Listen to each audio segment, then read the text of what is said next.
Welcome to CarComparos. Today we'll be comparing the Honda Jazz versus the Volkswagen Polo. Pricing and features. Polo's range-topping variant, the Highline Petrol, retails for 7.8 lakh rupees on road Delhi. Jazz's cheapest petrol variant having ABS and airbags is the mid-range SV variant, which retails for 7.7 lakh rupees, making it 10,000 rupees cheaper than the Polo. But for that 10,000 rupees extra, the Polo Highline offers features worth over 1 lakh rupees compared to the Jazz SV, like parking sensors, automatic climate control, rear wash wipe, electrically folding mirrors, alloy wheels, cornering lamps, auto-dimming inside mirror, navigation, mirror link, cruise control, rain sensing wipers, telescopic steering adjustment, etc. Jazz SV on the other hand only offers one extra feature over the Polo Highline, which is the parking camera. Fuel efficiency. Polo Diesel has an ARAI certified mileage of 20.1 kmpl, which is a crazy 7.2 kmpl less than Honda Jazz's mileage of 27.3 kmpl. In our back-to-back tests, the Jazz was consistently 3 kmpl more efficient than the Polo. The manual geared Polo petrol has an ARAI certified mileage of 16.5 kmpl, which is 2.2 kmpl less than the Jazz manual's mileage of 18.7 kmpl. The Polo GT TSI Automatic also has an ARAI certified mileage of just 16.5 kmpl, which is a 2.5 kmpl lower than Jazz Automatic's mileage of 19 kmpl. In our back-to-back tests, the manual Jazz was almost 2 kmpl more efficient than the Polo, whereas the Jazz CVT was just over 1 kmpl more efficient than the Polo GT TSI. Performance and drivability. Polo's cut-price 3-cylinder petrol engine is no match to Honda's illustrious iVTEC mill. It struggles to lug around the fairly heavy-set Polo. It feels seriously underpowered, especially on the highways. Refinement also isn't up to the mark, and the engine is lazy to pick up revs, which is in total contrast to Honda's rev-happy and silky smooth power plant.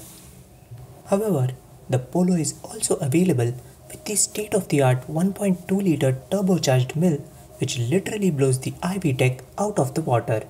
It has a blissfully wide power band ranging from 1500 to 4100 RPM and a much more potent mid-range than the Jazz, which is quite obvious given its 50% advantage in terms of torque-to-weight ratio over the Jazz.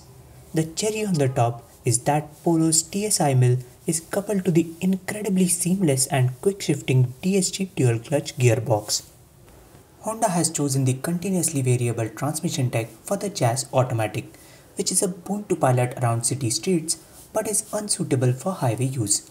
Overtaking becomes a challenge in the Jazz CVT as flooring the accelerator only results in the engine spinning faster, but vehicle speed does not rise immediately, which is known as the notorious rubber band effect. Although Honda has tried to reduce it by giving gearshift paddles on the steering that can be used to virtually downshift to a lower gear ratio. Volkswagen has been in the business of making small capacity diesels for a much longer time than Honda. Polo's diesel mill is far more refined and free-revving than Honda's Earth Dreams engine. It is also marginally stronger in the mid-range and matches the Jazz in terms of low-end drivability. Jazz is no match to the peculiarly European dynamics of the Polo. In spite of being more stiffly sprung than the Jazz, Polo matches it in terms of ride comfort. Polo's handling is a quantum leap over the Jazz. It exhibits significantly lesser body roll than the Jazz and grips steadfastly around the bends. Even the steering is quick, precise and reasonably feelsome compared to the overtly light steering setup of the Jazz. Space and comfort. The Jazz fights back tooth and nail against the Polo to take back the lead in terms of practicality and ergonomics. Even though the Polo is almost as big as the Jazz on the outside, Volkswagen have configured it to have a bigger engine bay in case they needed to shoehorn a bigger engine for the GTI or a Polo R someday. Plus, they have configured a precisely 300-litre boot at the Polo's rear, leaving precious little space in between. Stuffing the Polo with 5 people makes it mighty tight and uncomfortable for the occupants. The high waistline and low rear seat makes it feel even more claustrophobic than it actually is. The Jazz on the other hand has acres of space which is more than enough in every direction to comfortably accommodate 5 full-sized adults. Jazz's huge windows enhance the feeling of airiness inside the cabin, and its magic seats give it an unmatched flexibility.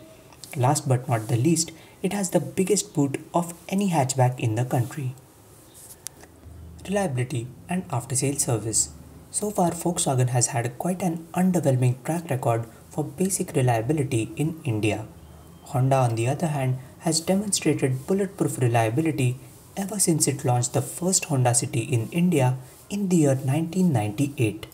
Honda's network reach with its 300 touchpoints is also noticeably better than Volkswagen's 120 odd touchpoints in the country.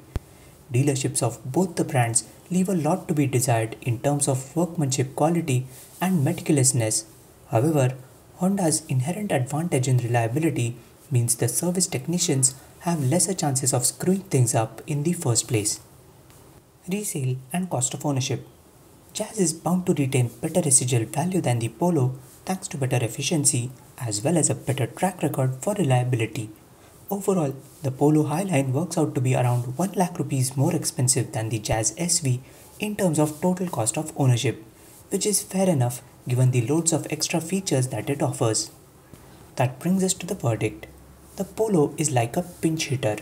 The sheer joy which a pinch hitter gives to the viewers, the Polo gives it to the driver, especially the diesel Polo and obviously the delicious GT TSI as well.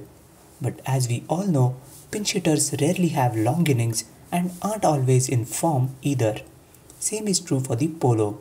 Unscheduled visits to the service station tend to stay ingrained in your mind than the memory of those sprints around the mountain road. The Jazz, on the other hand, is an all-rounder who consistently bats, bowls and also fields well, especially when the team needs it the most. Firstly, the Jazz is a more practical car than the Polo thanks to its spacious and comfortable cabin. Secondly, it more than makes up for its high price with better efficiency, better resale value, and most importantly, lesser unscheduled visits to the service station. That is why it is the clear winner of this test.